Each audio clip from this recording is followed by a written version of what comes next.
In Nope, 2022, as Emerald is giving the pitch about Haywood being their great-great-grandfather, OJ points out that she missed a great later.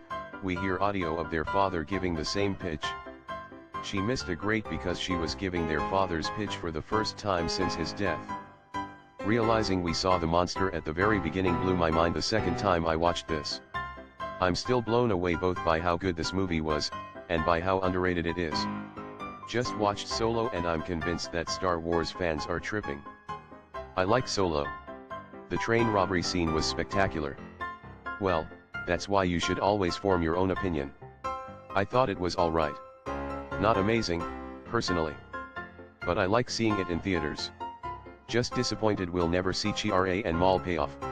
Why is it in the American cover of the Deathly Hallows Harry defeats Voldemort in the Roman Colosseum? You're a gladiator, Harry. It's the Great Hall ceiling. It's bewitched to look like the sky outside. I read about it in Hogwarts, a history. Since the Great Hall ceiling looks like the sky outside, I'd guess that is just the Great Hall. Those are windows on a curved wall. So I bought this at midnight release. Have had it sitting on my bookshelf since then. Have read it over 20 times at this point. And have somehow never realized this was meant to be the Great Hall until reading these comments. It would have been better if they just didn't show these guys in the trailers and let the viewers get surprised when they watched it. They need something to get people interested, obviously. Agreed, although I will say the Spider-Man/Hulk reveals got me more hyped and were not major plot points in their respective movies. Red Hulk was the culmination of the plot in Cap, B&W, which is why it stinks that we didn't get to properly enjoy the build-up to the reveal.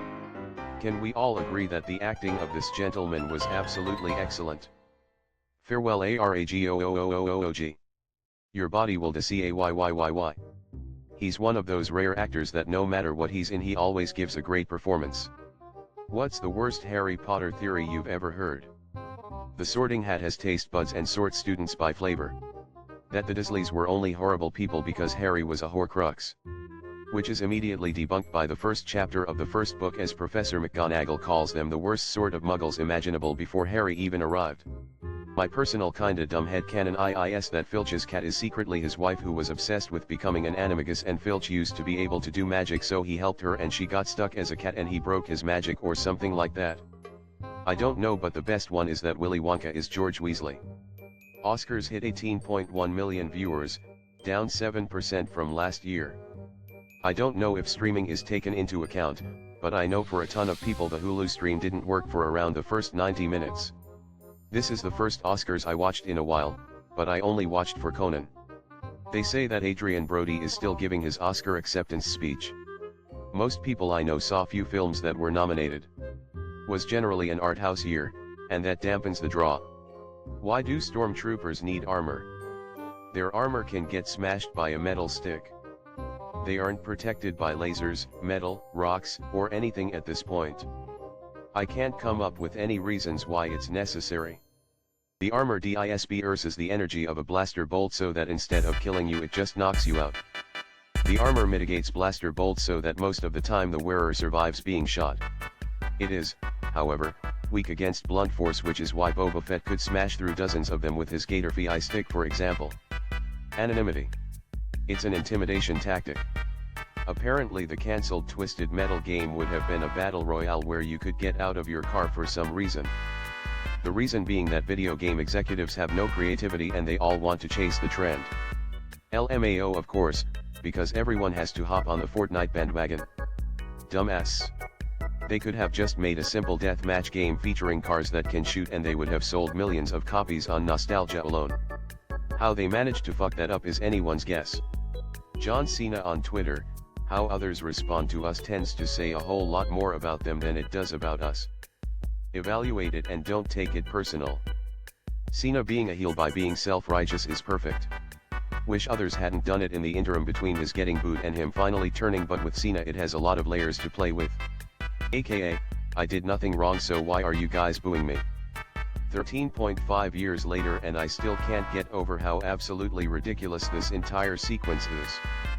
I really hated the fact that after dying Voldemort had no body.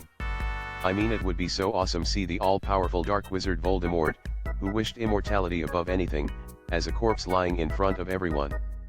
Worst part of the entire series aside from the Burrow sequence and lack of Voldemort's memories in 6 and the erasure of the Marauders storyline in 3. Final duel should have been word for word from the books, Golden Sun Rising, Harry and Voldemort circling, it would have been cinematic as hell. I don't know what they were going for with this, but it didn't work for me. One of the worst changes they made in the films. Hated with a passion. Imelda Stanton will reprise her role as Umbridge for the upcoming new attraction at Universal Studios, where we can see her for the first time as an Azkaban inmate, *teehee. For some reason it's so heartwarming when actors reprise their roles after a very long time. Super cool. Stupid question. Why are the Death Eaters working with her? I must say, for as much as the films changed or got wrong, Dolores was perfect. Imelda absolutely killed it with her performance, and I'm happy to see her reprise it again. Thoughts? It's not the size of the map that matters, it's if you know what to do with it to make it fun. Honestly, I think it's fine. It just means there's most likely less just generic open space with absolutely nothing going on.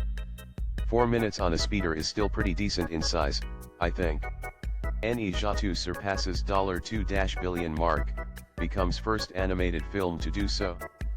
That much out of an $80 million budget is crazy. The difference between China and the rest of the world is pretty fascinating at times.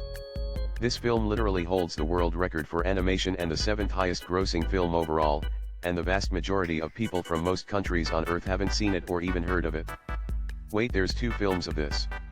I didn't even know about the first one. Sad face. Like and subscribe.